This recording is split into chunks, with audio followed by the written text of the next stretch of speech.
জান্নাত তিশাম চমকে উঠল, ভরকে গেল পূর্বাশার চিৎকারে। উপস্থিত হলো তিশাম, আশেপাশে তাকে হাত বাড়িয়ে টেনে ধরল পূর্বাশার এক হাত। বলল, কি করছিস কি বস? পূর্বাশা বসলো না, বরং চোখ মুখ খিচে আবার বলল, আমি এই সিনেমা দেখবো না, আমি হোটেলে যাব।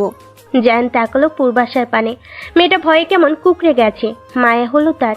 আসলে হরর মুভি দেখতে নিয়ে আসাটাই তার ভুল হয়েছে। তার আগেই বোঝা উচিত ছিল মেয়েটা ভয় পেতে পারে। কিসের জন্য নিয়ে এলো আর কি হলো? তপ্ত নিঃশ্বাস ফেলো জ্যান। নিজের আসন ছেড়ে উঠে দাঁড়ালো, বলল, আচ্ছা, এই মুভি আর দেখব না, চলুন বাইরে। পূর্বাশা দেরি করলো না আর এক মুহূর্ত। জ্যানের কথা শেষ হতেই আগে আগে কক্ষ ত্যাগ করলো সে। তিশামও যেন হাত ছেড়ে বাসলো।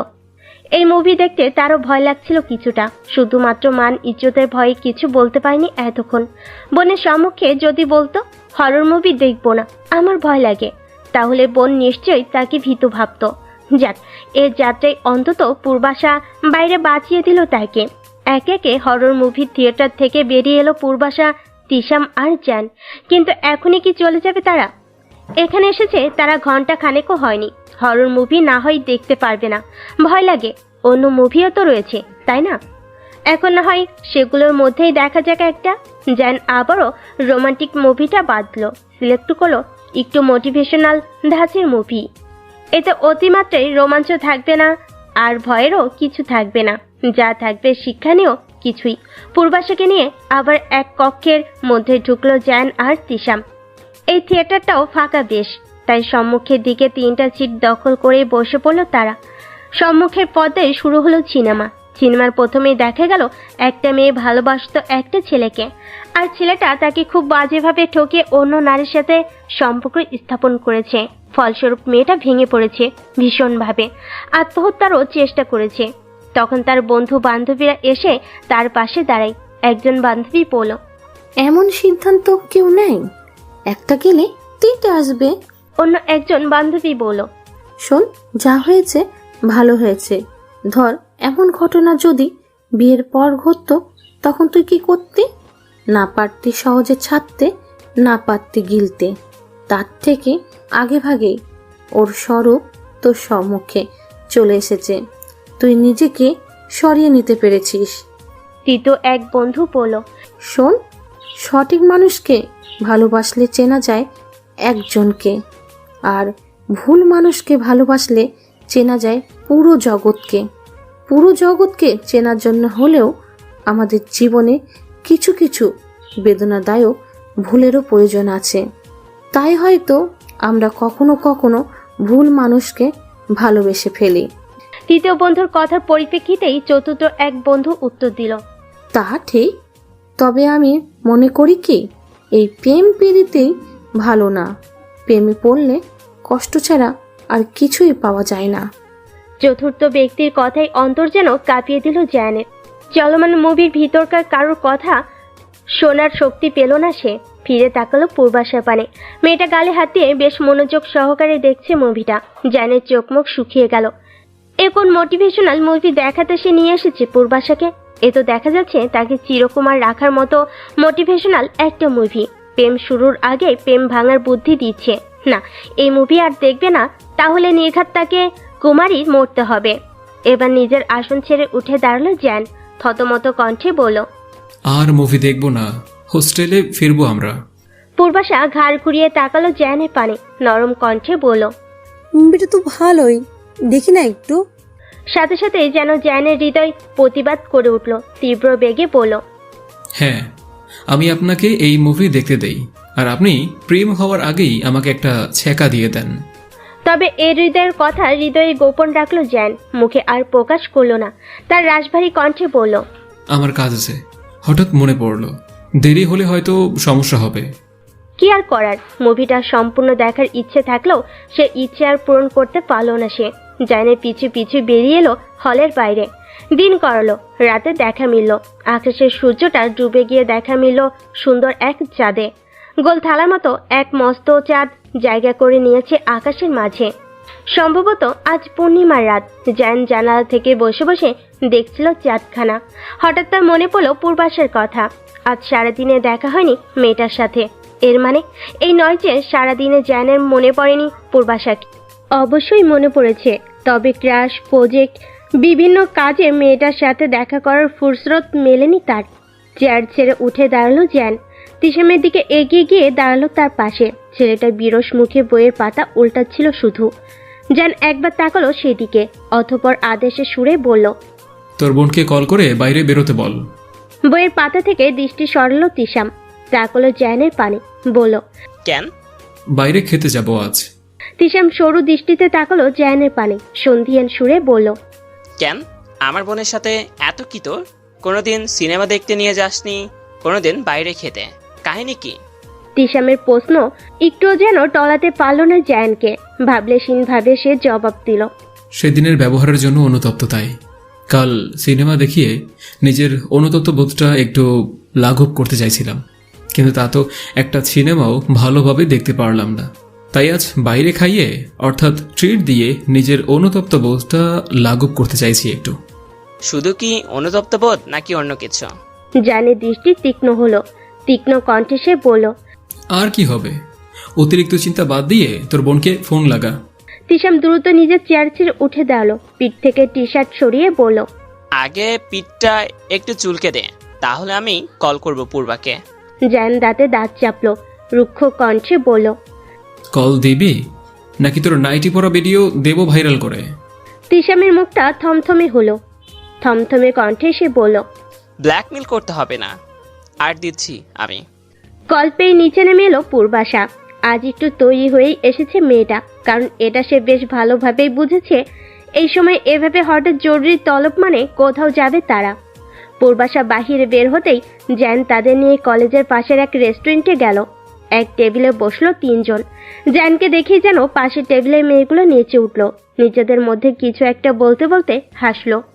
যদিও জ্যানের চোখ এড়েনি বিষয়গুলো, তবুও তেমন একটা পাত্তা দিল না সে।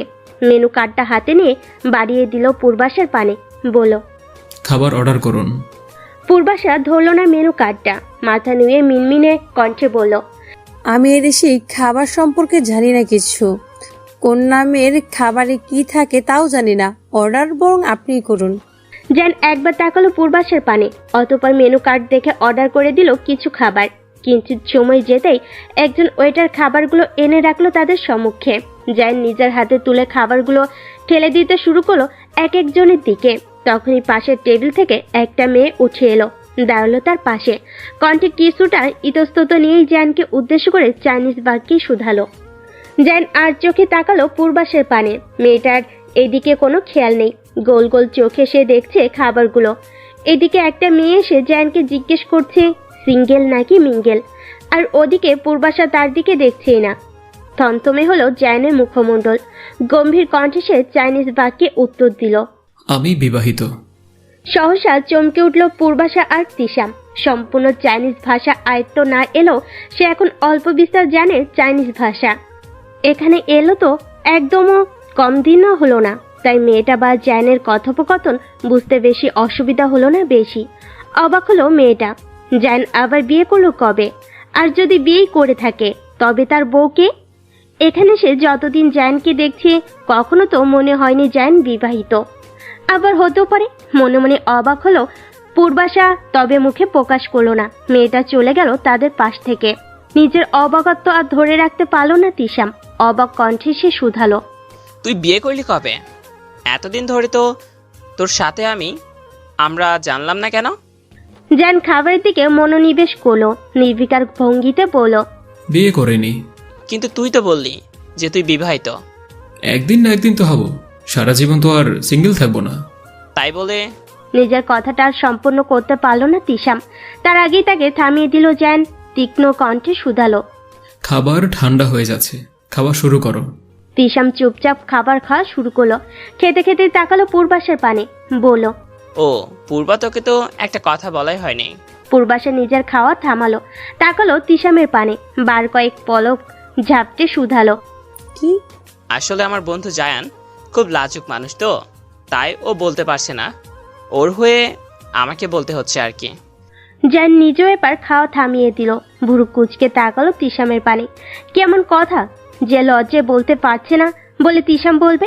তিশাম একবার তাকালো দুইজনের উৎসুক মুখশ্রীর দিকে, অতঃপর পূর্বাশাকে উদ্দেশ্য করে বলল, আসলে জায়ান, তোর সাথে কথা বলে সেদিন ব্যবহারের জন্য আর সেই অনুতপ্ত বোধ থেকেই কাল সিনেমা দেখতে নিয়ে গিয়েছিল, কিন্তু সেটা থেকে যেহেতু সিনেমা না দেখে চলে আসা হলো, তাই এখানে আজ আবার তোকে ডেকেছে। ও আসলে তোর কাছে ক্ষমা চাইছে।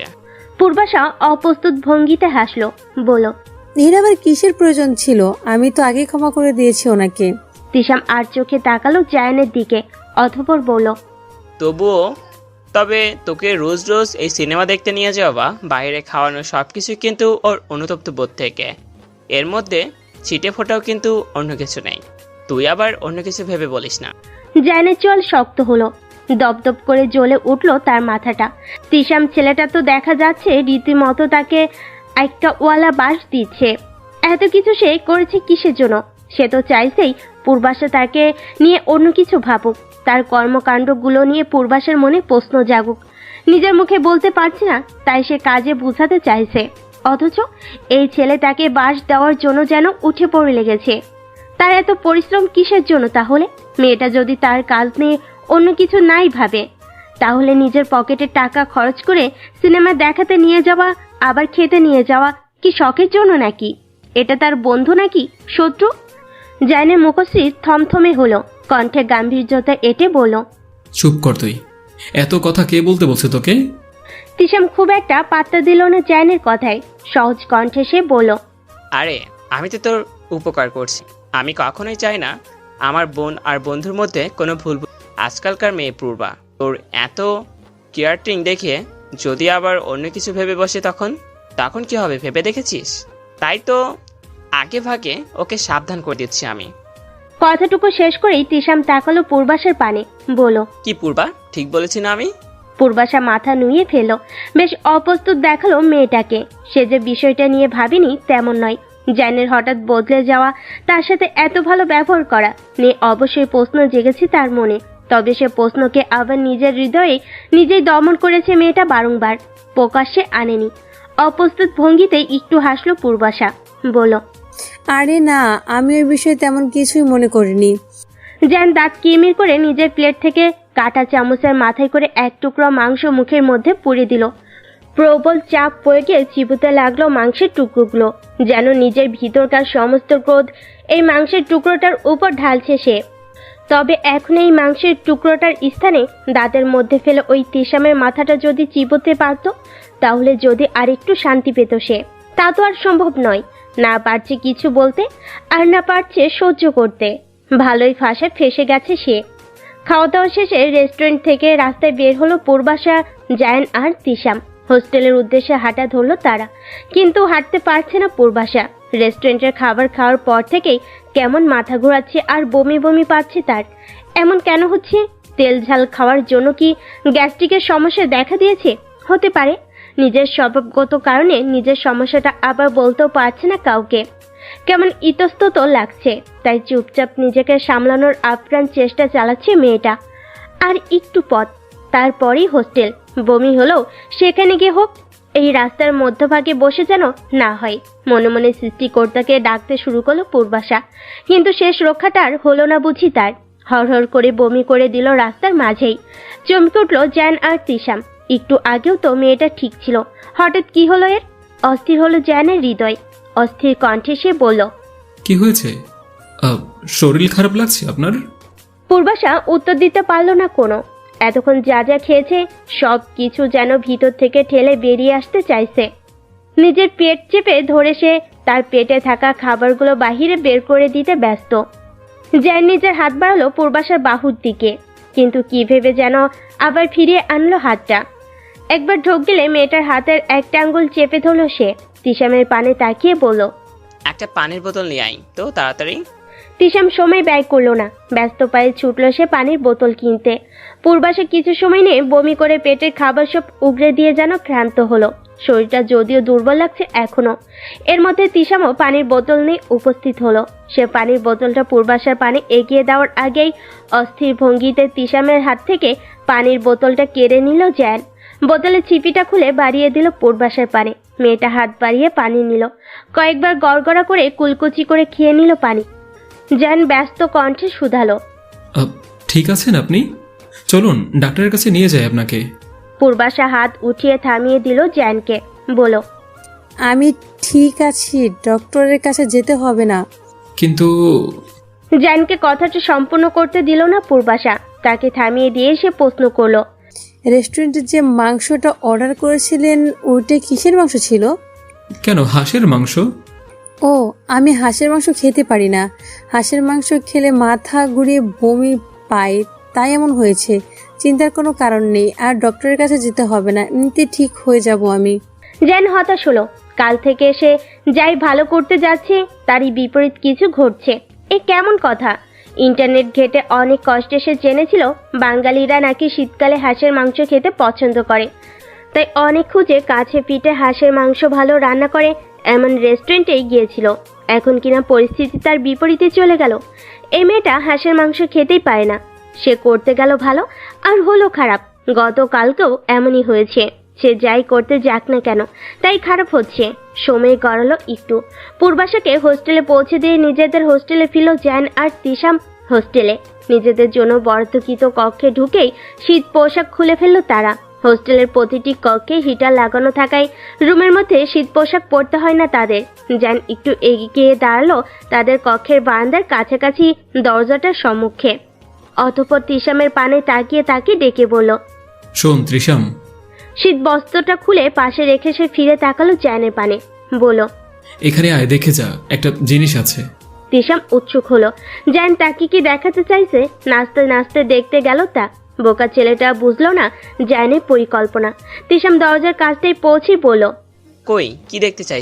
জায়ান জবাব দিল না কোনো। হুট করে বারান্দার দরজাটা খুলল সে। তিশামের ঘাড় ধরে ধাক্কা মেরে তাকে পাঠিয়ে দিল বারান্দায়।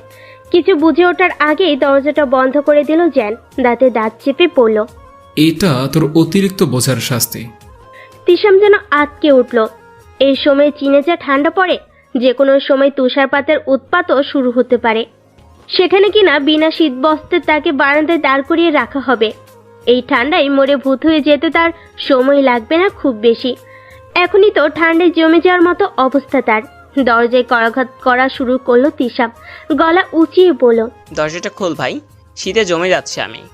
জমে যা, সাথে তোর অতিরিক্ত বোঝার বুদ্ধিগুলো জমে যাক, তারপর না হয় আমি খুলে দেব দরজাটা। তিশাম এবার রীতিমতো কাঁপতে শুরু করলো ঠান্ডায়। কম্পিত কণ্ঠে বলল, আরে বেশি বুঝিস না, আমি এই কান ধরছি ভাই, এবার আল্লাহর রাস্তে দরজাটা খুলে দে। তিশামের কম্পিত কণ্ঠে মায়া হলো জ্যানের। খুলে দিল সে দরজাটা। হুমকি স্বরে পড়ল, এরপর আর বেশি বুঝলে জামা কাপড় খুলে মাঠের মধ্যে দাঁড় করিয়ে রাখবো, এই বলে দিলাম। কথাটা বলে সে প্যান্টের পকেট থেকে বের করে আনলো নিজের মোবাইলটা। ভাবলেশীন ভাবে বসলো নিজের চেয়ারে। লক খুলে পূর্বাশাকে মেসেজ করলো, এখন কেমন আছেন? এই 2 দিনে তার আর কোনো উপকার হোক বা না হোক, অন্তত তাদের দুইজনের মধ্যকার শত্রুতা একটু কমেছে। এখন আর ওই তিশামের পিছনে ঘুরে ঘুরে তাকে কল দিয়ে বা SMS করাতে বলতে হবে না। এখন যা করা সে নিজেই করতে পারবে। পূর্বাশাও তাকে এড়িয়ে যাবে না। জানের ভাবনার মধ্যে তার মোবাইলের স্ক্রিনে আলো জ্বলে উঠল। ছেলেটা তাকালো সেদিকে। পূর্বাশার নাম্বার থেকে উত্তর এসেছে। জান ক্লিক করলো পূর্বাশার SMSটার উপরে। দেখতে পেল সে লিখেছে, জি আলহামদুলিল্লাহ, এখন ভালো। জান হাত চালিয়ে আবার একটা SMS পাঠালো পূর্বাশাকে। সে লিখল, আমি দুঃখিত, আসলে আমি জানতাম না হাঁসের মাংসে আপনার সমস্যা হয়। যদি জানতাম তাহলে কোনোদিনই হাঁসের মাংসের অর্ডার করতাম না। ইটস ওকে, এটা নিয়ে এত ভাবার কিছু নেই। তবুও আমি দুঃখিত, যা হলো আমার জন্যই তো হলো। আমার অবশ্য খাবার অর্ডার করার আগে জেনে নেওয়া উচিত ছিল যে আপনি কী ধরনের খাবার খেতে পছন্দ করেন বা করেন না, কোন কোন খাবার আপনি খেতে পারেন বা কোন কোন খাবারে আপনার অ্যালার্জি আছে, কিন্তু আমি তা কিছুই জিজ্ঞেস করিনি। এভাবে বলবেন না, এখানে আপনার কোনো দোষ নেই। আমারও নিজের সমস্যার কথা জানানো উচিত ছিল।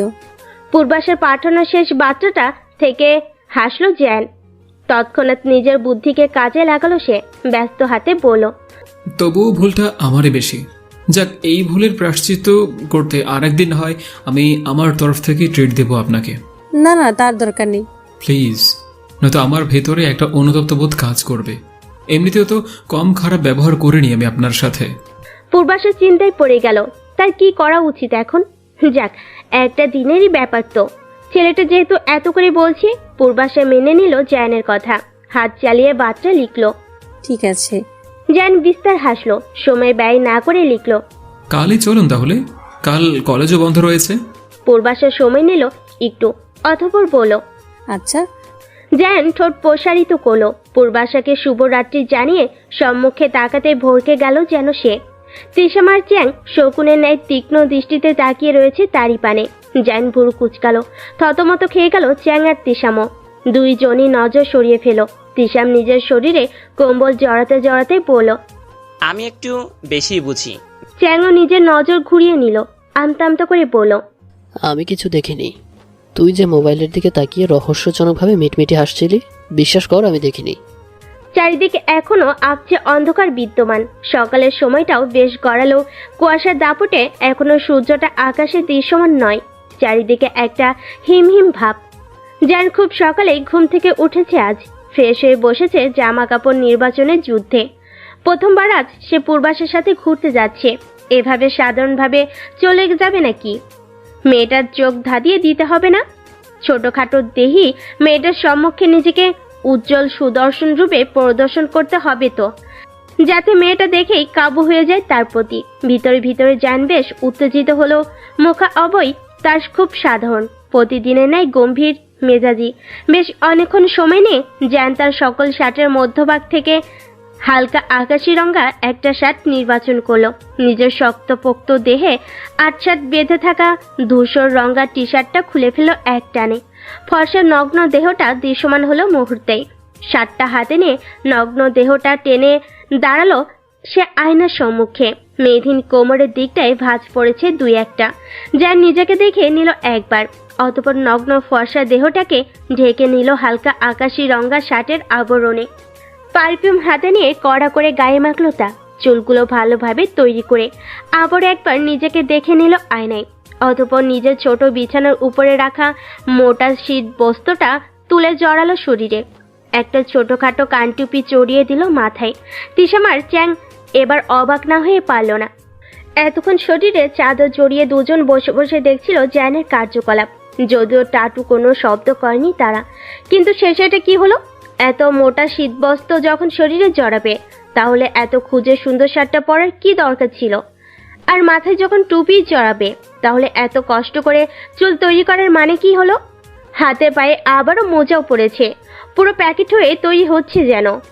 অবশ্য এই সময় চীনে যা শীত, তাতে প্যাকেট না হয়েও লাভ নেই। স্টাইল মেরে বাইরে গেলে নির্ঘাত আইসক্রিম হয়ে আবার ঘরে ফিরতে হবে।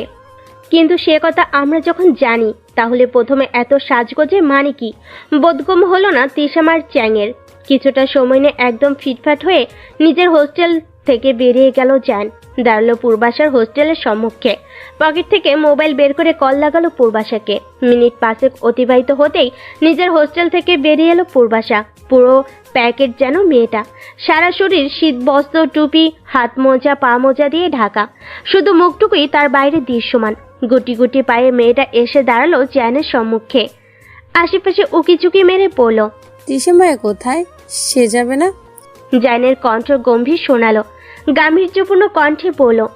না, ওর জরুরি কাজ আছে একটা, তাই আসেনি, আর যাবে না আমাদের সাথে। পূর্বাশার অস্বস্তি বাড়ল। অপরিচিত কারোর সাথে এভাবে ঘোরাঘুরি তার পছন্দ নয়, অস্বস্তি হয়। জ্যান তো এক প্রকার অপরিচিতই তার। যে কোটা দিন এখানে এসেছে, জ্যানের সাথে কথা হয়েছে, কখনো দুদণ্ড ভালো কথা হয়নি তো তাদের। ছেলেটা যখনই তাকে পেয়েছে অপমান করেছে, কটু বাক্য শুনিয়েছে। শুধু এই 2 দিন ধরে যা একটু ভালো ব্যবহার করেছে, তাও 2 দিন যাও সাথে তিশাম ছিল, তাই একটু সাহস পেয়েছিল। আজ তো সেও নেই। জ্যানের সাথে কোথাও যেতে ইচ্ছে হলো না পূর্বাশার, কিন্তু যাবে না যে তাও বলতে তো পারছে না এখন। কাল রাতে সে এক প্রকার কথা দিয়েছিল জ্যানকে যে সাথে যাবে সে। এখন যদি না যায়, লোকটা কি ভাববে তাহলে? ভাববে মেয়েটা কথা দিয়ে কথা রাখতে জানে না। মনে ওঠা ইতস্ত বোধকে সেখানে অগোচরে দমন করলো পূর্বাশা। অতঃপর নম্র কণ্ঠে বলল, ঠিক আছে। জ্যান আর কথা বাড়ালো না, পা চালিয়ে হাঁটা ধরল সম্মুখের পানে। পূর্বাশাও দেরি করলো না খুব, সেও হাঁটা লাগালো জ্যানের পিছু পিছু।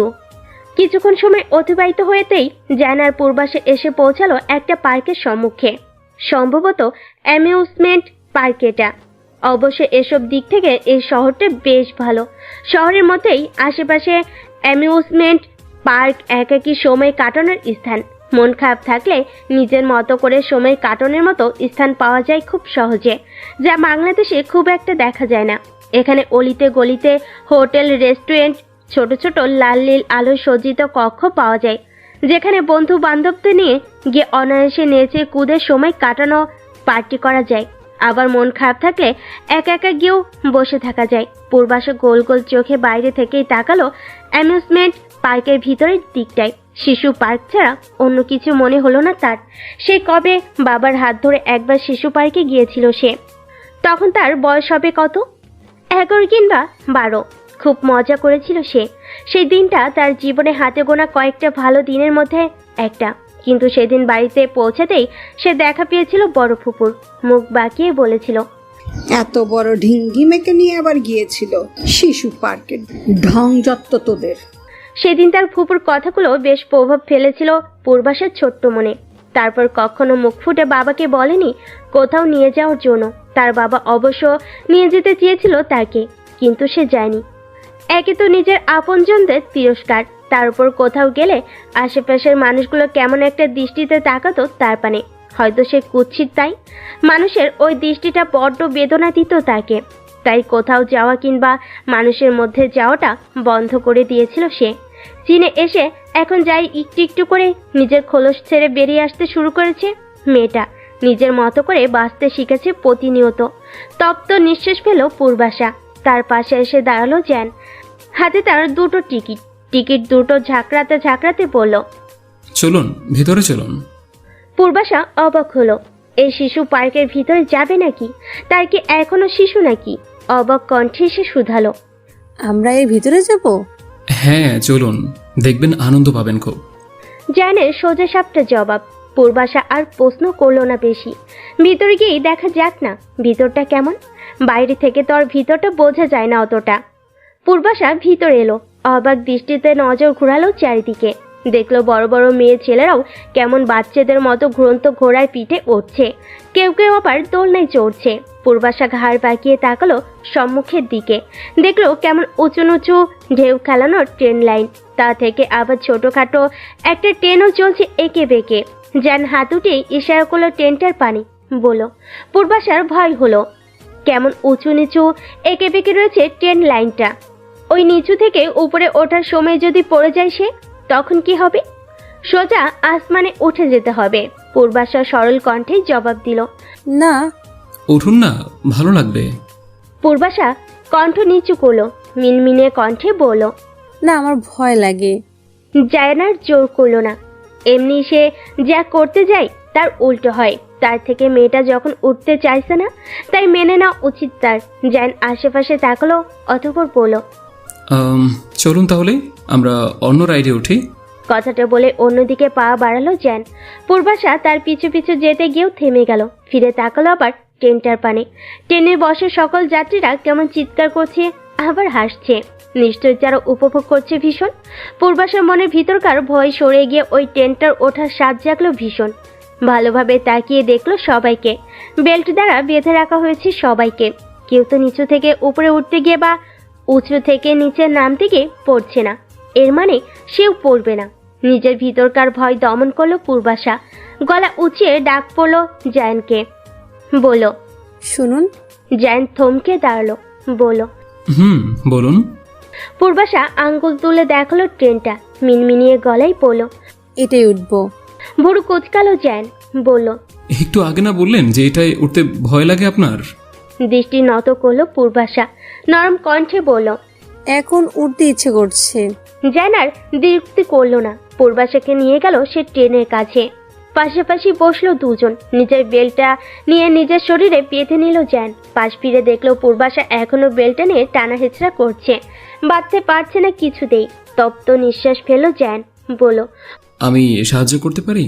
পূর্বাশা চোখ তুলে তাকালো জায়নের পানে। ভিতরকার অস্বস্তি হওয়া সত্ত্বেও সে বলল, বেলটা বাঁধতে পারছি না। জায়ন হাত বাড়ালো, অভিজ্ঞ হাতে বেঁধে দিল পূর্বাশার বেলটা। একে একে সকলের বেল্ট বাঁধা হলে ট্রেন স্টার্ট হলো। প্রথমে সবটা ঠিকই ছিল, কিন্তু ট্রেনটা যেই উঁচু থেকে নিচে নামতে গেল, ভয়ে কলিজা কেঁপে উঠল পূর্বাশা। প্রাণটা যেন বেরিয়ে যাবে এক্ষুনি। ভয়ে চোখ মুখ খিচে বন্ধ করে নিল সে। চিৎকার করে জড়িয়ে ধরল জায়ানকে। জান স্তব্ধ, বিমূঢ়, পাথর বনে গেল যেন। এই প্রথম তার অঙ্গে কোনো নারীর ছোঁয়া। বিদ্যুৎ খেলে গেল যেন পুরো শরীর জুড়ে। অনুভূতিরা যেন ছড়িয়ে পড়ল রন্ধ্রে রন্ধ্রে। হৃদস্পন্দনও বেড়ে গেল অস্বাভাবিক গতিতে। পূর্বাশাকে নিজে থেকে ছাড়াতে গিয়েও সাহস হলো না। থাকুক না মেয়েটা এভাবে, তার একটু কাছে, একটু মিশে। মেয়েটাও ছাড়ল না তাকে। ট্রেন থামার আগ পর্যন্ত কম্পিত দুই হাতে জড়িয়ে রাখলো জায়ানকে। কিঞ্চিত সময় নিয়ে থামলো ট্রেনটা। পূর্বাশার স্বয়ংবিদ ফিরে এলো। নিজের অবস্থান অনুভব করে লজ্জায় মিয়ে গেল মেয়েটা। তড়িৎ গতিতে জায়ানকে ছেড়ে দিল সে। লজ্জালু কণ্ঠে বলল, সরি, আসলে ভয় পেয়ে গেছিলাম তো তাই। জায়ান জবাব দিল না কোনো। নিঃশব্দে হাত বাড়িয়ে খুলে দিল পূর্বাশার বেলটা। অতঃপর দুজনে নেমে এলো রাইড থেকে। নেমে মাটিতে দাঁড়াতেই যেন চমকে উঠল দুজন। ভরকে গেল তৎক্ষণাৎ তাদের সম্মুখে তিশাম আর চ্যাং দাঁড়ানো। দুই বন্ধু গালাগালি বেঁধে সরু দৃষ্টিতে চেয়ে আছে তাদের পানেই। দাঁতে দাঁত চাপলো জ্যান। এই বদ্দুটো ওর গন্ধ শুকতে শুকতে এখানেও চলে এসেছে। এরা কি শান্তি দিবে না একটুও তাকে? জানের তীক্ষ্ণ দৃষ্টিতে চোখ পড়তে থতমত খেলো তিশাম আর চ্যাং। জ্যানকে সকাল সকাল এভাবে নায়কের মতো তৈরি হতে দেখে সন্দেহ জেগেছিল দুজনের মনে। নিজেদের সন্দেহ দূর করতে ছেলেটার পিছু নিয়েছিল দুইজন। কিন্তু এখানে এসে অবিশ্বাস্য সব কাহিনী দেখে পুরো থমকে গিয়েছিল দুইজন। এ তো কোনো ছোটখাটো রোমান্টিক সিনেমার দৃশ্য, আর তার নায়ক হলো এতদিনকার ভিলেন চরিত্রে থাকা জ্যান। এটাও সম্ভব? অবিশ্বাস্য দৃষ্টিতে এতক্ষণ সবটা দেখছিল তিশাম আর চ্যাং। জ্যান আর পূর্বাশার সিনেমেটিক জড়াজড়ি করার দৃশ্যে এতটাই বিভোর হয়ে গিয়েছিল যে কখন এই দুজন সশরীরে এসে তাদের সম্মুখে উপস্থিত হয়েছে খেয়ালই করেনি। হঠাৎ চোখের সামনে এভাবে হুট করে জ্যানের গম্ভীর মুখশ্রী দেখে বেশ অপ্রস্তুত হয়ে পড়ল তারা। এমনি জ্যানের যা ক্রোধ, তাদের না ওই ট্রেনের উপর তুলে টুক করে নিচে ফেলে দেয়। ঢোক গিলল তিশাম।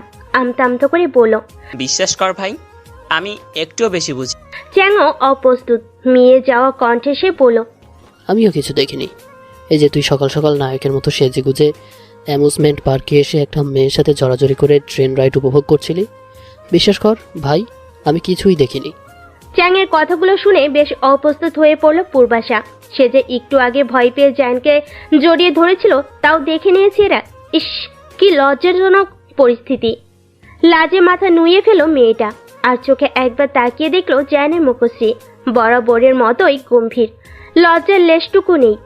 তিশাম আর চ্যাংয়ের কথা বাড়ালো না আর।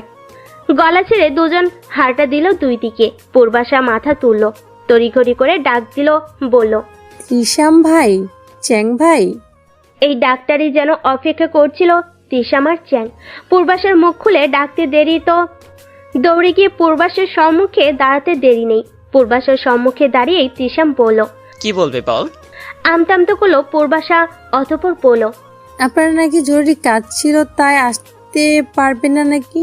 তিশাম তীক্ষ্ণ দৃষ্টিতে তাকালো জ্যানের পানে। এই ছেলেটা তাহলে বানিয়ে বানিয়ে তার জরুরি কাজের কথা বলে দিয়েছে। কিন্তু সকাল থেকেই তো সে কম্বলের মধ্যে ছিল। আর আজ যেহেতু কলেজ ছুটির দিন, তাহলে আজ সারাদিন কম্বলের মধ্যে শুয়ে বসে থাকা ছাড়া আর কোনো কাজ তার নেই। জ্যানের পানে দৃষ্টি রেখেই তিশাম বিড়বিড়িয়ে পড়ল, ছিল তো, বিশাল জরুরি কাজ ছিল, তবে কম্বলের নিচে। পূর্বাশা স্পষ্টভাবে শুনল না তিশামের বলা কথাগুলো। আবারও শোনার জন্য সে শুধালো, কিছু বললেন তিশাম ভাই? কাজ ছিল তো, অনেক জরুরি কাজ ছিল, তবে তাড়াতাড়ি শেষ করেছি শুধু তোর জন্য। ভয় হচ্ছিল জায়ানের সাথে একা একা কি করছিস না করছিস।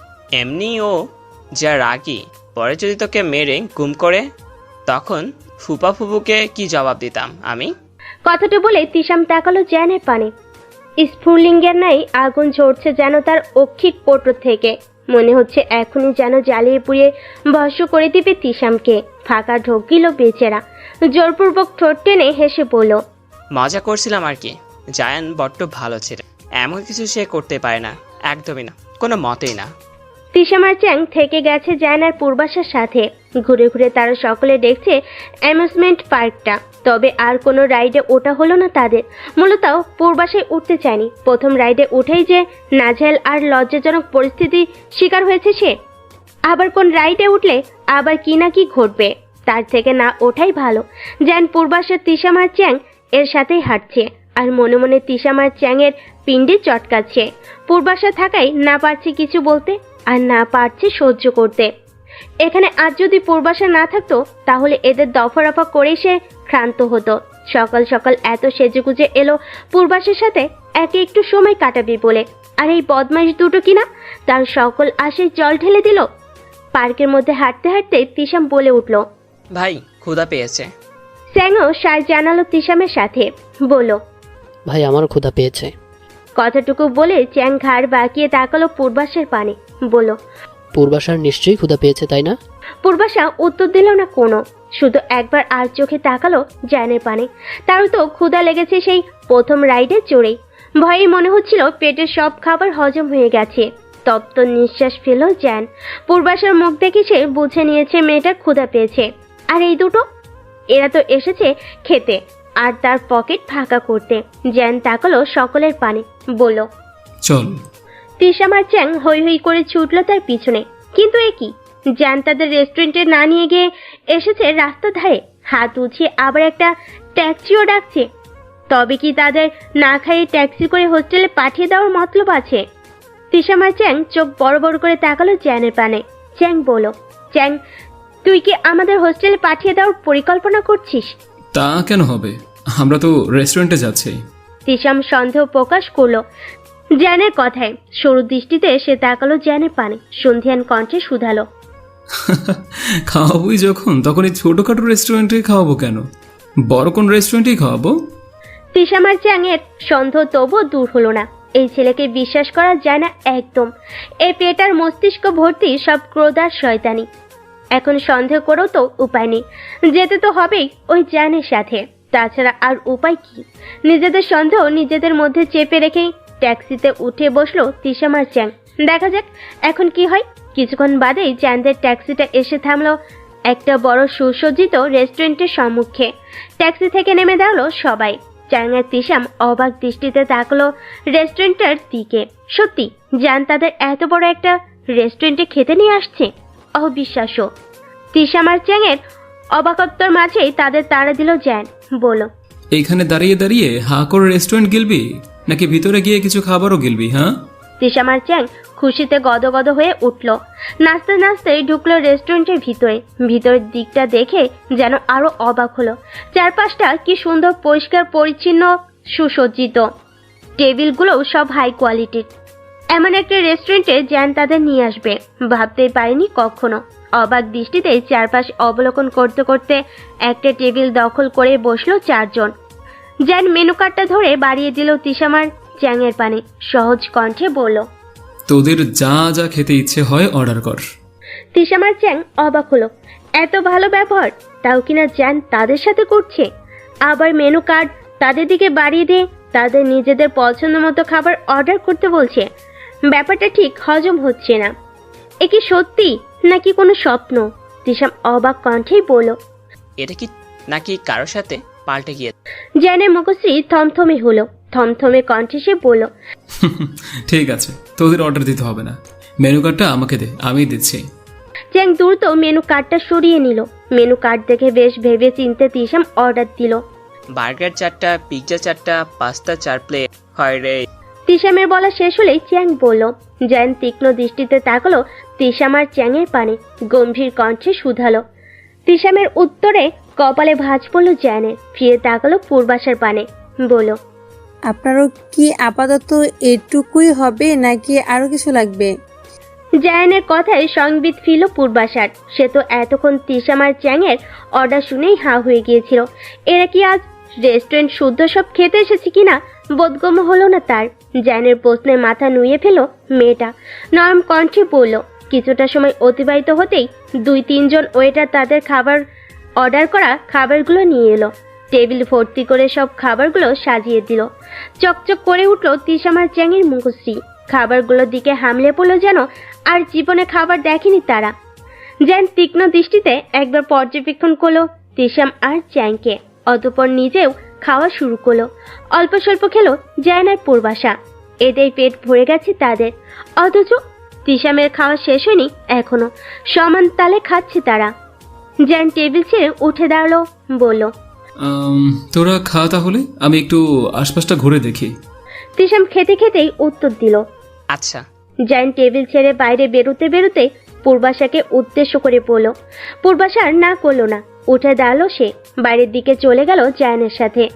প্রায় ঘন্টা দেড়েক সময় নিয়ে খাওয়া শেষ করলো তিশাম আর চ্যাং। টেবিলে কোনো খাবার আর অবশিষ্ট নেই, একদম গলা পর্যন্ত তুলে খেয়েছে তারা। অতঃপর হেলান দিয়ে বসে পড়ল চেয়ারের সাথে। একটু ভালোভাবে শ্বাস ফেলার আগেই একজন ওয়েটার বিল নিয়ে হাজির হলো, নম্র কণ্ঠে বলল, স্যার আপনাদের বিলটা। চ্যাং হাতে নিল বিলের কাগজটা, অতঃপর আশেপাশে চোখ বুলালো, কোথাও যায় নেই। এতক্ষণ লাগে ওদের ঘুরতে, বিল চলে এসেছে, অথচ ওদের খবর নেই। তিশাম পকেট থেকে মোবাইলটা বের করলো, অতঃপর কল লাগালো জ্যানের নাম্বারে। তিশামের মাথায় একটা শক্তপোক্ত বাড়ি মেরে এক নারী কণ্ঠ জানান দিল, জ্যানের নাম্বার বন্ধ। এখন কি হবে? জ্যান কোথায়? নিশ্চয়ই আশেপাশে আছে। তাদের এভাবে রেখে আর কোথায় যাবে? ঠোঁট টেনে জোরপূর্বক হাসলো চ্যাং, বলল, আসলে এত টাকা তো এখন আমাদের কাছে ক্যাশ নেই, আমরা ব্যাংক থেকে তুলে এনে দিই, একটু অপেক্ষা করুন আপনারা। ওইটা ছেলেটা কপাল কুচকালো, বলল, কিন্তু উনি তো বলে গেলেন বিলটা আপনারা দুজন দিবেন। তিশাম আর চ্যাংয়ের মাথায় যেন আকাশ ভেঙে পড়লো। এ কেমন কথা? বিল তো দেওয়ার কথা জ্যানের, তাই তো এত খাবার অর্ডার করেছিল তারা। শেষ পর্যন্ত কিনা এমন একটা বেইমানি জ্যান করতে পারলো তাদের সাথে। চ্যাং দ্রুত বিলের কাগজটা খুলল। কাগজের নিচে লেখা পেল 400 ইয়ান, বাংলাদেশি টাকায় 6189.35 টাকা। মাথায় যেন বাজ পড়ল তার, ঠিক চ্যাং মাছের মতোই। ছটফটিয়ে উঠল সে। তিশামের হাত টেনে দেখালো বিলের কাগজটা। টাকার অঙ্ক দেখে চোখ কপালে তার। এত টাকা, এত খেয়েছে তারা। টেবিলের পানে একবার তাকিয়ে দীর্ঘশ্বাস ফেল। সত্যি এতই খেয়েছে তারা, কিন্তু এখন বিল কিভাবে দিবে? পকেটে এত টাকা নিয়ে দুজনের কেউই তো বের হয়নি। প্রথমে সন্ধ্যের বসে জায়নের পিছু নিয়েছিল, আর তারপর জায়নের পকেট ফাঁকা করার নিয়াতে এখানে এসেছিল। কিন্তু জায়ন যে এভাবে একটা ধরা খাওয়াবে তাদের কল্পনাতেও আনতে পারেনি। চ্যাং আর তিশাম নিজেদের পকেট অনেক খুঁজে 129.46 ইয়ান মানে 2000 টাকা বের করতে পারলো। এখনো তো অনেক টাকার প্রয়োজন। চ্যাং তাকালো ওইটার ছেলেটার পানে, ইতস্তত কণ্ঠে বলল, ম্যানেজারের সাথে কথা বলে জানাচ্ছি আপনাদের। ওইটার নম্র কণ্ঠের কথাটা বলে প্রস্থান করলো। খানিক বাদে ফিরে এলো সে, নম্র কণ্ঠেই বলল, সরি স্যার, এমন কোনো নিয়ম নেই আমাদের এখানে। আপনাদের বিল প্রদান করা না অবধি কোথাও যেতে পারবেন না। চ্যাংয়ের তিশাম যেন ফেসে গেছে এবার ঠিকঠাক ভাবে। মোবাইল বের করে তারাও দুজন মিলে কল করলো কয়েকজন, কেউই কল ধরলো না। বিপদের সময় কাউকেই পাওয়া যায় না, কথাটার সত্যতা যেন আজ হাড়ে টের পাচ্ছে তারা। ছেলে দুটোর অসহায় মুরগি দেখে যে ওয়েটার ছেলেটা একটু এগিয়ে এলো, সাহায্যের হাত বাড়িয়ে বলল, স্যার আপনারা চাইলে আমরা আপনাদের একটা সুযোগ দিতে পারি। তিশাম আর চ্যাং যেন আশার আলো খুঁজে পেল একটু। লাফিয়ে উঠলো চ্যাং, বলল, তাহলে আমাদের খাবারের বিল পরিশোধ করতে হবে না? জি, তবে বিনিময়ে আপনাদের রাত 10টা অবধি কাজ করতে হবে রেস্টুরেন্টে। তিশাম আর চ্যাংয়ের মুখগুলো চুপসে গেল। শেষে কিনা খেয়ে দিয়ে সেই খাবারের বিল পরিশোধ করতে রেস্টুরেন্টে, কিন্তু এছাড়া তো আর কোনো উপায়ও নেই। টাকা না দিতে পারলে তো কাজ করতে হবে। দুজন রাজি হলো ওয়েটারের কথায়। কিছুক্ষণ যেতেই তাদের দুজনকেই পরিয়ে দেওয়া হলো ওয়েটারের পোশাক। কাজ শুরু হলো তাদের। এ টেবিল ও টেবিল ঘুরে খাবার অর্ডার নেওয়া এবং খাবার পরিবেশন করতে লেগে পড়লো দুজনেই। রাত পড়ল, চারিদিকে নিশুতি আধারে ছেয়ে গেছে। যদিও দিকে দিকে কৃত্রিম আলোর ঝলকানিতে বোঝার জো নেই তার। ঘড়ির কাঁটে টিকটিক করে জানান দিল রাত 10টা প্রায়। একটু পরে হয়তো হোস্টেল বন্ধ করে দিবে। জায়ান নিরিবিলি নিজের হোস্টেল কক্ষে বসে পড়ছিল। হঠাৎ টোকা পড়লো তার কক্ষের দরজায়। পড়া ছেড়ে উঠে দাঁড়ালো জায়ান। দরজাটা খুলে দিল। দরজাটা ঠেলে থতমত মুখে ভিতরে প্রবেশ করলো জায়ান এবং চ্যাং। জায়ান আবার নিজের স্থানে বসতে বসতে শুধালো, কি ডিউটি কেমন করলি? চ্যাং কাঁদো কাঁদো হলো, কান্নার ভঙ্গিতে বলল, তুই পারলি আমাদের সাথে এমন একটা কাজ করতে? তোর কলিজায় একটুও বাঁধলো না? জায়ান ভাবলেশীন ভাবে নির্বিকার ভঙ্গিতে উত্তর দিল, না, একটুও বাঁধেনি। উল্টো তোদের শরীরের জং ছাড়ালো একটু। সারা দিনে হোস্টেলে শুয়ে বসে থাকতে থাকতে তো একদম তোদের শরীরে জং ধরে গিয়েছিল একদম। তেতে উঠল তিশাম, ঝাঁঝালো কণ্ঠে বলল। কথাটা বলে পরপরই কোমরে হাত দিল ছেলেটা, কাঁদো কাঁদো কণ্ঠে বলল। দেখিস, অত্যাচার ধর্মে সইবে না, আমাদেরও দিন আসবে একদিন। জ্যানের কথা শেষ হতেই চ্যাং নিজের জামা কাপড় নিয়ে ওয়াশরুমে ঢুকে গেল। ঝগড়া পরে করা যাবে, আগে ফ্রেশ হওয়া প্রয়োজন। চ্যাং ওয়াশরুমে ঢুকতেই তপ্ত নিঃশ্বাস ফেলল তিশাম, জ্যানের পানে তাকিয়ে বলল। ভুরু কুচকালো জ্যান, একটু আগে ঝগড়া করলো, এখন আবার জরুরি কথা। ভুরুদয় কুচকে রেখে সে শুধালো। কি কথা? কোন বিষয়ের কথা বলছিস তুই? তিশাম শীতল দৃষ্টিতে তাকালো জ্যানের পানে, শান্ত কণ্ঠে বলল। অবস্থা কোন বিষয়ে কথা বলছি তা না বোঝার মতো অবুঝ তুই নইস। জ্যানের দৃষ্টি তীক্ষ্ণ হলো, গম্ভীর কণ্ঠে সে প্রশ্ন করলো। কেন, বিল না দিয়ে রেস্টুরেন্টে কাজ করিয়েছে বলে এমন বলছিস? না। তাহলে? তিশাম এগিয়ে গিয়ে হাত রাখলো জ্যানের কাঁধে, অতঃপর বলল। যে জিনিস কিংবা সম্পর্ক কখনো পূর্ণতা পাবে না, সেই সম্পর্কের দিকে না আগানোই ভালো। ভাই, তুই বুঝতে পারছিস না, ওর পথ আর তোর পথ সম্পূর্ণ আলাদা, আর তুই আর ও সম্পূর্ণ বিপরীত মেরুর দুজন মানুষ। জ্যান কঠোর হলো, শক্ত কণ্ঠে বলল।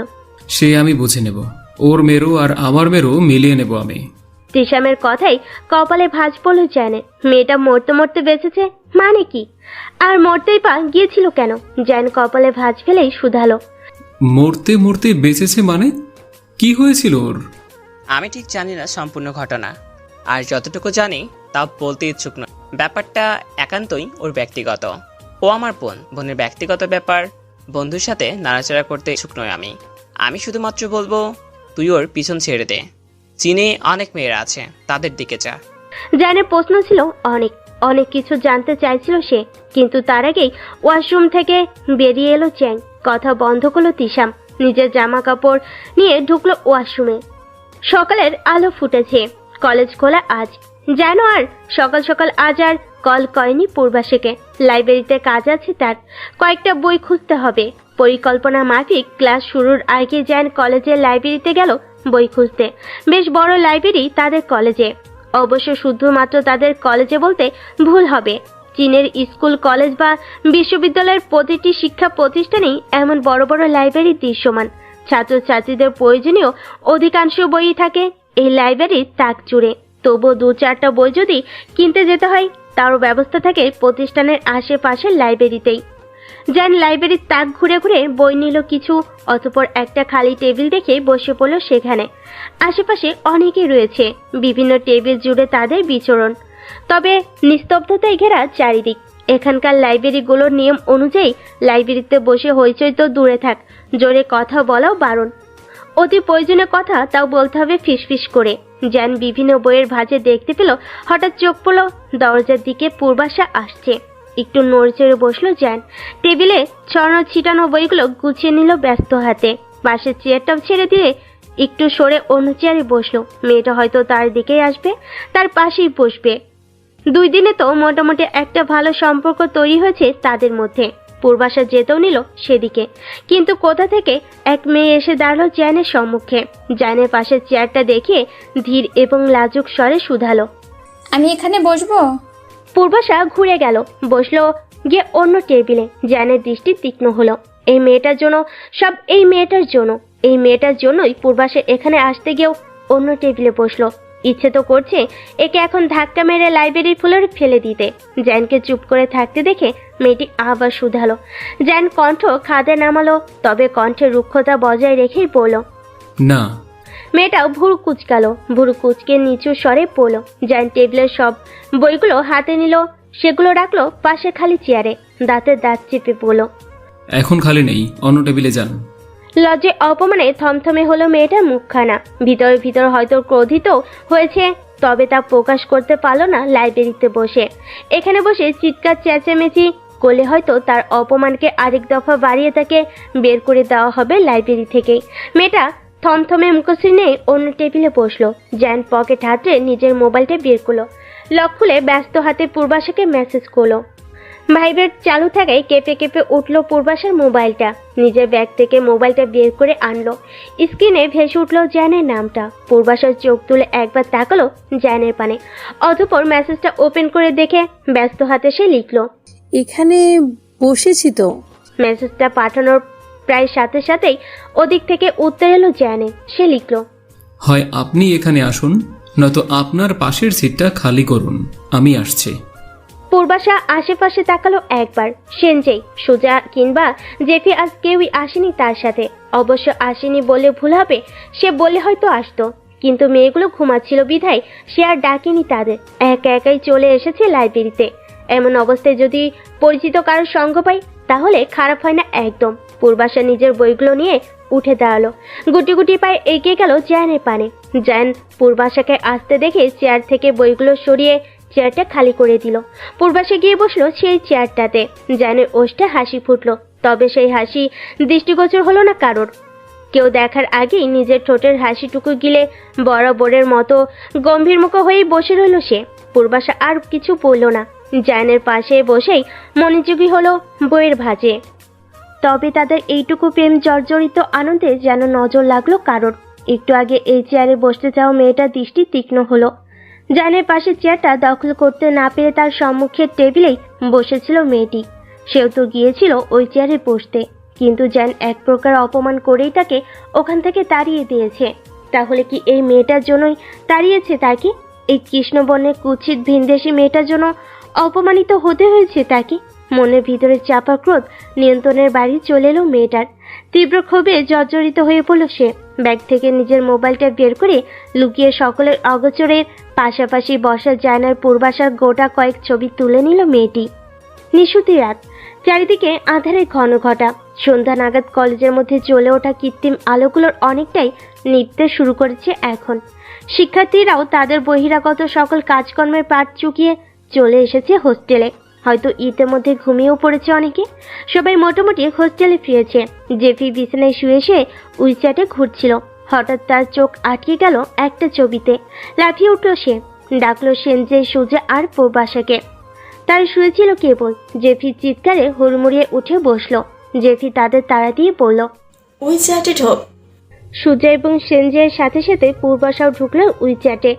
উইচ্যাটে তাদের কলেজ গ্রুপে একটা ছবি দেখে থম মেরে গেল সবাই। এই তো আজকে সকালে লাইব্রেরিতে পূর্বাশা যে জায়ানের পাশে বসেছিল তখনকার ছবি। কোনো ফেক আইডি থেকে তাদের কলেজ গ্রুপে পোস্ট করা হয়েছে। উন্নত দেশ, উন্নত মানুষ। এদেশের মানুষ অনলাইনে সক্রিয় খুব বেশি, টোন সমস্ত আরও বেশি, তাই ছবিটি ছড়িয়ে পড়তে সময় লাগেনি বেশি। তবে ছবিটিতে খুব একটা সমস্যা নেই। জায়ানের পূর্বাশা বসে রয়েছে পাশাপাশি। এখানে তো খারাপ কিচ্ছু নেই। যত সমস্যা রয়েছে সব ছবিটির ক্যাপশন ঘিরে।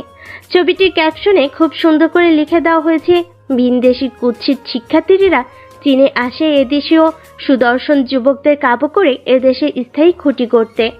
অনেক বাজে বাজে মন্তব্য ভরে গেছে পোস্টটাতে। কেউ কেউ মন্তব্য করছে, এরা তো আসেই এই কারণে। অনেকে আবার কমেন্ট করেছে, কি আর করবে এরা? চীন অত্যাধিক ঘনবসতিপূর্ণ হওয়ার কারণে আমেরিকা, রাশিয়া কিংবা ইউরোপীয় দেশগুলোর মতো তো আর এখানে নাগরিকত্ব পাওয়া খুব সহজ নয়। দিনের পর দিন এই দেশে বহিরাগত শিক্ষার্থীরা পড়াশুনো করেও নাগরিকত্ব লাভ করতে পারে না। পড়াশুনো শেষে তাদের দেশে পাঠিয়ে দেওয়া হয়। তারপর যদি এই দেশীয় কোনো নাগরিকদের বিয়ে করে তাহলে যদি বৈবাহিক সূত্রে নাগরিকত্ব পাওয়ার একটু আশা থাকে, তাও খুব কম। এই মেয়ে মনে হয় তেমন কিছুই করতে চাইছে। কেউ কেউ আবার মন্তব্য করেছে, এই চেহারায় আবার কলেজের সবচেয়ে সুদর্শনদের কাতারে থাকা যুবকের পানে হাত বাড়িয়েছে। আসলে কুশ্রীদের সবসময় নজরই থাকে সুদর্শনদের দিকে। চোখ দুটো ছলছল করে উঠল পূর্বাশার। পুরনো ক্ষত যেন তাজা হয়ে উঠল আবারও তার কুৎসিত চেহারায় কষ্ট বয়ে আনলো তার জন্য। এই কুৎসিত চেহারাই তার সকল সুখের পথে বাধা হয়ে দাঁড়িয়েছে। এদেশে তো এসেছিল সে একটু শান্তির জন্য, এখানেও কি শান্তি নেই তার কপালে? তারপরও যতটুকু শান্তি হয়ে উঠেছিল তাও বুঝি তার কপালে সইল না। কোন পাপের শাস্তি তাকে সৃষ্টিকর্তা দিচ্ছে? কি পাপ করেছিল সে?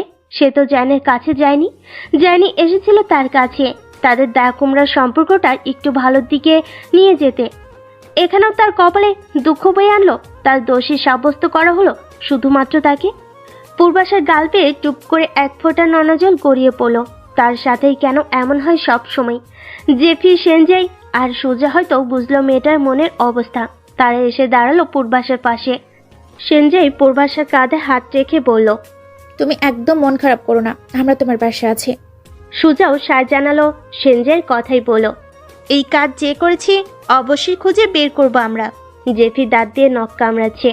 কিঞ্চিত সময় নিয়ে ভেবে পড়ল, কলেজ কর্তৃপক্ষের কাছে কালই আবেদন করব এই বিষয়ে, যে এই কাজ করেছে তাকে খুঁজে বের করতেই হবে। পূর্বাশা উত্তর দিল না কারোর কথাই। সকলে সান্ত্বনার মধ্যে মূর্তির মতো সে বসে রইল। হঠাৎ তার মোবাইলে মেসেজের টোন বেজে উঠল। নোটিফিকেশনে ভেসে উঠল জায়নের নামটা। জায়নের তরফ থেকে মেসেজ পাঠানো হয়েছে তাকে। পূর্বাশা দেখলো না মেসেজটা। মোবাইলটা সোজা ছুঁড়ে মারল বিছানার উপর। রাতের আধার কেটে সকাল হয়েছে। সূর্যটাও তার তেজ দীপ্ত আলো নিয়ে ছড়িয়ে পড়েছে আকাশে। পূর্বাশা তৈরি হয়ে বেরিয়েছে কলেজে যেতে। তার জীবনের কষ্ট, অঘটন, তিরস্কারের জন্য কি আর সময় থেমে থাকবে? এই কষ্ট, তিরস্কার নিয়ে সে সারা জীবন হেঁটে চলেছে সম্মুখের দিকে। আজও হেঁটে চলতে হবে। মানুষের বক্র দৃষ্টি, তার তিরস্কার এখন যেন দুধভাত হয়ে গেছে। তপ্ত নিঃশ্বাস চালো পূর্বাশা। আশেপাশে সবাই একটা অদ্ভুতভাবে তাকাচ্ছে তার পানে। হয়তো কালকের ছবিটার জন্য।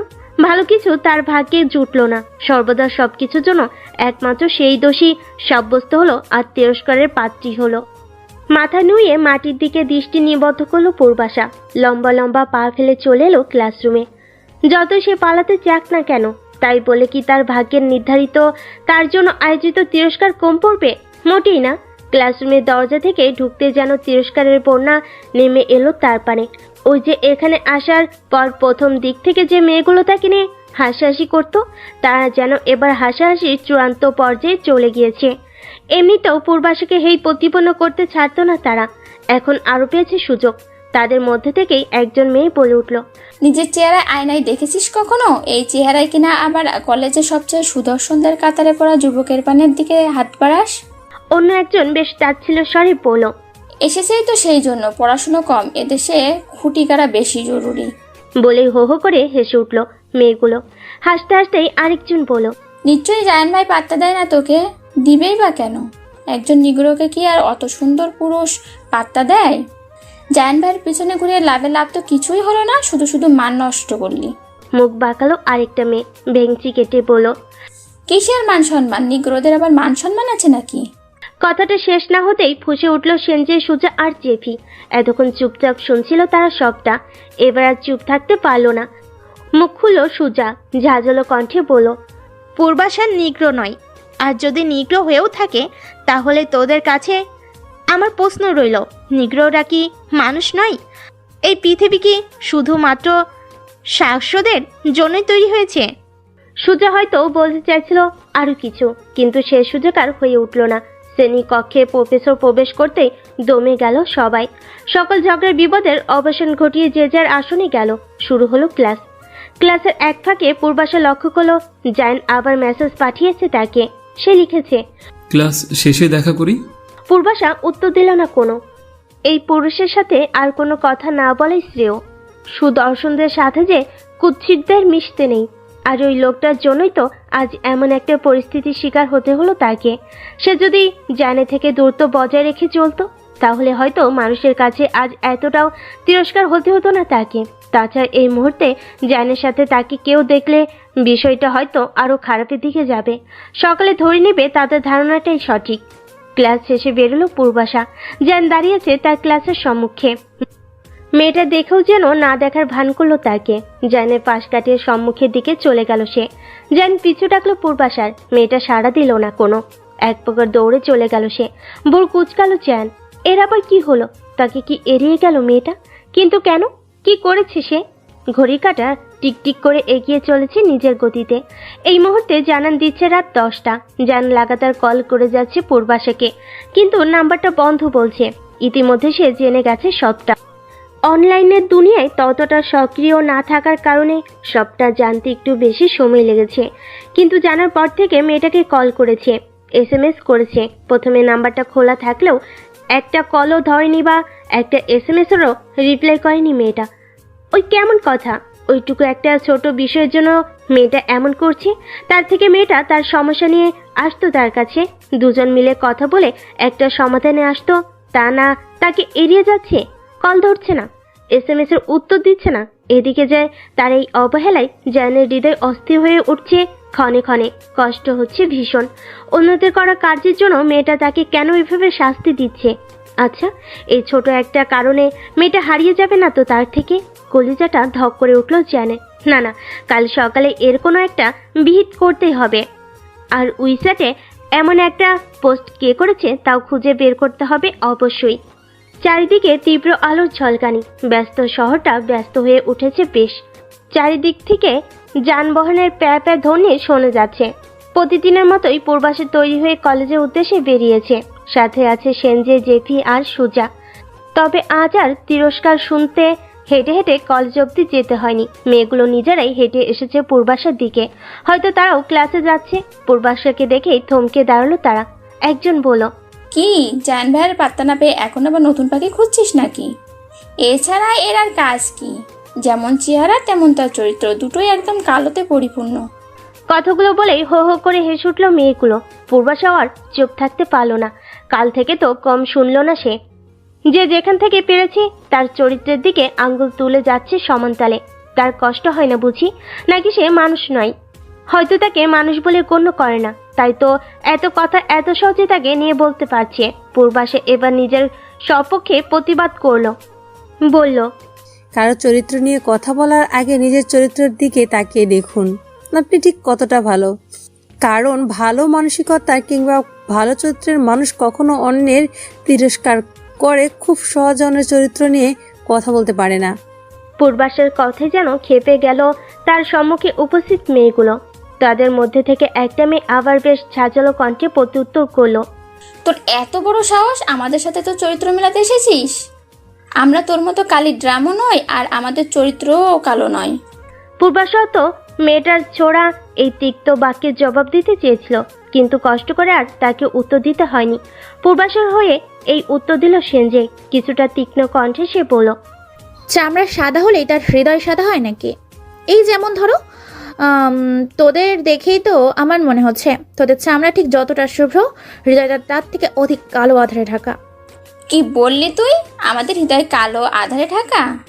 একজনের কথার সাথে কথায় আবার অন্য একজন তাল মিলিয়ে বলল, আমাদের হৃদয় কোন দিক থেকে কালো আধারে ঢাকা হলো? আমরা কি তোর মতো কলেজের সুদর্শনদের কাতারে থাকা পুরুষ দেখতেই লাফিয়ে পড়েছি, নাকি তার ওপর, নাকি তার পিছু পিছু কুকুরের মতো ঘুরতে শুরু করেছি? আমি কার উপর লাফিয়ে পড়িনি। পূর্বাশার জবাবে যেন আনন্দ পেল মেয়েগুলো। তাচ্ছিল স্বরে বলল, তাহলে কি বলতে চাইছিস তুই? তুই জায়ান ভাইয়ের উপর লাফিয়ে পড়িসনি, বরং জায়ান ভাই তোর উপর লাফিয়ে পড়েছে। কথাটা বলে হাসিতে ফেটে পড়ল যেন সবাই। ঠিক তখনই পূর্বাশাদের পিছনের দিক থেকে গম্ভীর ক্রোধিত একটা কণ্ঠস্বর ভেসে এলো। বেশ তীক্ষ্ণ কণ্ঠে সে বলল, হ্যাঁ, আমি লাফিয়ে পড়েছি পূর্বাশার উপরে, তাতে কার কি সমস্যা? চেহারাগুলো দেখি একবার। চকিত দৃষ্টিতে পূর্বাশার পিছনের দিকে সকলে। যান দৃশ্যমান হলো পূর্বাশার পিছনের দিকে। ক্রোধিত রক্তিম মুখশ্রী, তার কপালের রগগুলো কেমন নীলচে বর্ণ ধারণ করেছে। চোখ বড় বড় হয়ে গেল সবার। সেনজে, জেফি আর সুজা যেন জ্ঞান হারাবে এখনই। যে ছেলের সাথে পূর্বাশার সম্পর্কটা ঠিক দাকুমরার, সেই ছেলে নাকি দাবি করছে সে পূর্বাশার পিছনে লাইন মারছে। এই সম্ভব? এতক্ষণে ধূপধাপ পা ফেলে সম্মুখের দিকে চলে এলো জায়ান, দাঁড়ালো পূর্বাশার পাশে। মেয়েগুলোর দিকে তাকিয়ে ঝাঁঝালো কণ্ঠে শুধালো, আমি পূর্বাশার পিছনে ঘুরছি, ও নয়, বরং আমি লাফিয়ে উঠতে চাইছি ওর উপর। এ নিয়ে কারো কি সমস্যা আছে? দেখি, একে একে বলে যা তো আমার সম্মুখে। তোদের চেহারাগুলো চিনে রাখি একটু। জায়ানের কণ্ঠ নিশ্চিত, কথাগুলো যেন ছোটখাটো একটা বজ্রপাত ঘটল উপস্থিত সকলের মধ্যে। সবাই হতবাক হয়ে চেয়ে রইল জায়ানের পানে। জায়ান থামলো একটু, অতঃপর আবার বলল, অবশ্য যদি তোদের কারোর মধ্যে আমাকে এবং পূর্বাশাকে নিয়ে কোনো ধরনের সমস্যা থেকে থাকে, তবে অতি দ্রুত তাদের সেই মস্তক দেয়ালের সাথে টাক মেরে ফাটিয়ে ফেল।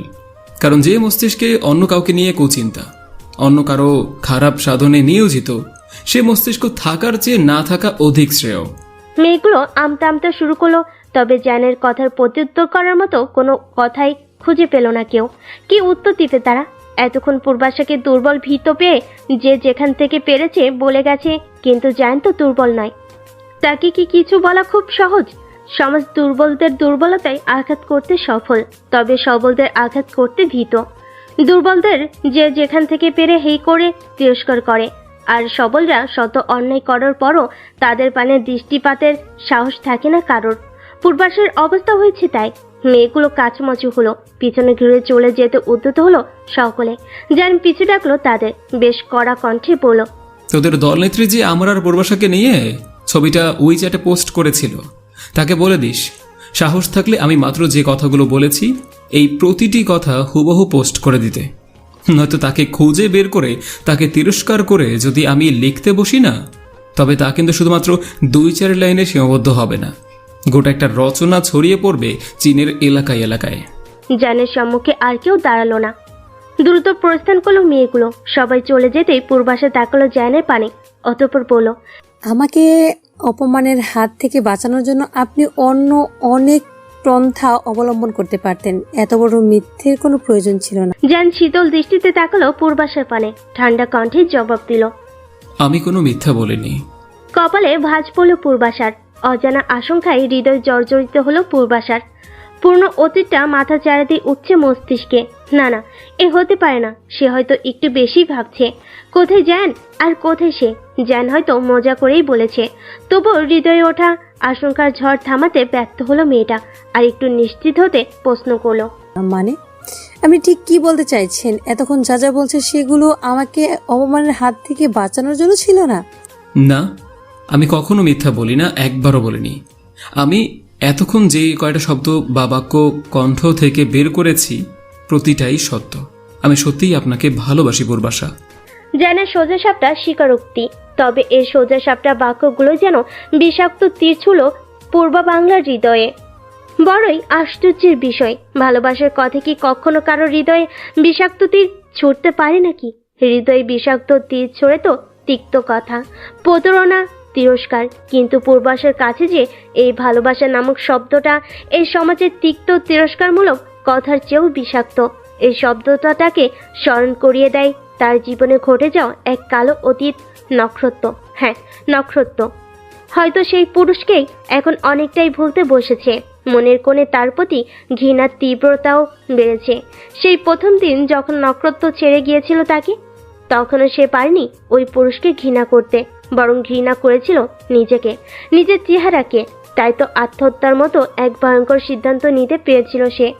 তবে এখন অনেকটাই স্বাভাবিক পূর্বাশা একটু একটু করে ঘৃণাও করতে শুরু করেছে নক্ষত্র নামক পুরুষকে। নিজেকে অল্প স্বল্প ভালোবাসতে শিখেছে কিনা। হয়তো ওই প্রতারক পুরুষের এখন আর কোনো অস্তিত্ব নেই তার জীবনে, তবে তার প্রতারণার দাগটা রয়ে গেছে এখনও ঠিক তার নামের মতোই উজ্জ্বলভাবে। একবার ভালোবেসে চরমভাবে প্রতারিত হয়েছে মেয়েটা। আজ আবার আরেকজন পুরুষ কিনা ভালোবাসার দাবি নিয়ে উপস্থিত হয়েছে তার সম্মুখে। ভালোবাসা, ভালোবাসা বলতে কি এই পৃথিবীতে আদব কিছু রয়েছে? না, ভালোবাসা বলতে কিচ্ছু নেই, সবই মোহের খেলা। তাছাড়া যায় না যে নক্ষত্রের মতো তাকে নিয়ে খেলছে না, তারও বা কি গ্যারান্টি? সেও হয়তো প্রতারণা করতেই ভালোবাসার দাবি জানিয়েছে। চোখ মুখ শক্ত হয়ে উঠল পূর্বাশার। শক্ত কণ্ঠে সে বলল, আমি জানি না আপনি সত্যি কথা বলছেন নাকি মিথ্যে, আমার সাথে মজা করছেন নাকি সত্যি বলছেন। অবশ্য আমি জানতেও চাই না, এই বিষয়ে আমি আগ্রহী নই মোটেও। আমি শুধুমাত্র আপনাকে এতটুকুই বলবো যে আপনি আজ এখানে দাঁড়িয়ে যা যা বললেন সেই কথাগুলো শুধুমাত্র ওইখানটাতেই সীমাবদ্ধ থাকবে, ভবিষ্যতে আর আগানোর চেষ্টাও করবেন না। জানে মুখশ্রীতে অসহায়তা ফুটে উঠল, তবে মুখে প্রকাশ করলো না সে। বেশ স্বাভাবিক কণ্ঠে সে পূর্বাশাকে প্রশ্ন করলো, আপনি কি অন্য কাউকে ভালোবাসেন? জান স্বস্তির নিঃশ্বাস ফেল একটু। যাক, মেয়েটার জীবনে অন্য কেউ তো নেই। এক মুহূর্তের জন্য তার হৃদয়ে কেমন সন্দেহ জেগেছিল পূর্বাশা হয়তো ভালোবাসে অন্য কাউকে। কিন্তু মেয়েটা যেহেতু অন্য কাউকে ভালোবাসেই না, তাহলে তাকে মেনে নিতে অসুবিধা কোথায়? জ্যানের কপালে ভাঁজ পড়ল 2-3টা। অতঃপর পূর্বাশার পানে তাকে প্রশ্ন করলো, তাহলে আমাকে মেনে নিতে অসুবিধা কোথায়? আমি কুৎসিত? তা নিয়ে সমস্যা নেই আমার। যদি থাকতোই তাহলে তো আপনার সম্মুখে আজ ভালোবাসার দাবি নিয়ে দাঁড়াতাম না। পূর্বাশার দৃষ্টি তীক্ষ্ণ হলো। তীক্ষ্ণ কণ্ঠে সে বলল, সমস্যা আছে নাকি নেই তা আমরা বিগত দিনেই দেখেছি। আপনার স্মৃতিশক্তি দুর্বল হতে পারে, কিন্তু আমার নয়। আমি অনুতপ্ত আমার বিগত দিনের ব্যবহারে। অনুতপ্ত হলেই কি সব ভুলে যাওয়া যায়? আঘাতে জর্জরিত করে অনুতপ্ত বোধ হয়, মলম লাগালে কি সে আঘাত সেরে যায়? জান চুপ রইল। পূর্বাশার ছোড়া বাক্যগুলোর প্রেক্ষিতে সে ঠিক কি উত্তর দিবে খুঁজে পেল না সে। সত্যি তো, পূর্বাশার সাথে সে কম খারাপ ব্যবহার করেনি। পূর্বাশা কিঞ্চিত দাঁড়িয়ে রইল জ্যানের সম্মুখে। হয়তো ছেলেটার মুখ থেকে উত্তরের আশা করেছিল, কিন্তু জ্যানকে চুপ থাকতে দেখে ক্লাসের দিকে পা বাড়ালো সে। সেনজয়, সুজা আর জেফিও হাঁটা ধরল তার পিছু পিছু। জ্যান হঠাৎ পিছু ডাকলো পূর্বাশার, বলল, শুনুন। থমকে দাঁড়ালো পূর্বাশা, পিছন না করে জবাব দিল, জি। আমি সত্যিই আপনাকে ভালোবাসি। পূর্বাশা শুনল কথাটা, পিছন ঘুরে না তাকিয়ে শক্ত কণ্ঠে বলল, তবে ভুলে যান আমাকে। কথাটুকু সম্পূর্ণ করেই আর এক দ্বন্দ্ব দাঁড়ালো না পূর্বাশা। লম্বা লম্বা পা ফেলে হাঁটা ধরল সম্মুখের দিকে। জ্যান আবারও পিছু ডাকলো, তবে এবার আর দাঁড়ালো না পূর্বাশা, শুনল না জ্যানের কথা। পা চালিয়ে চলে গেল ছেলেটার দৃষ্টি সীমানার বাইরে। শীতল অথচ অস্থির হলো জ্যানের দৃষ্টি জোড়া। বিড়বিড়িয়ে বলল,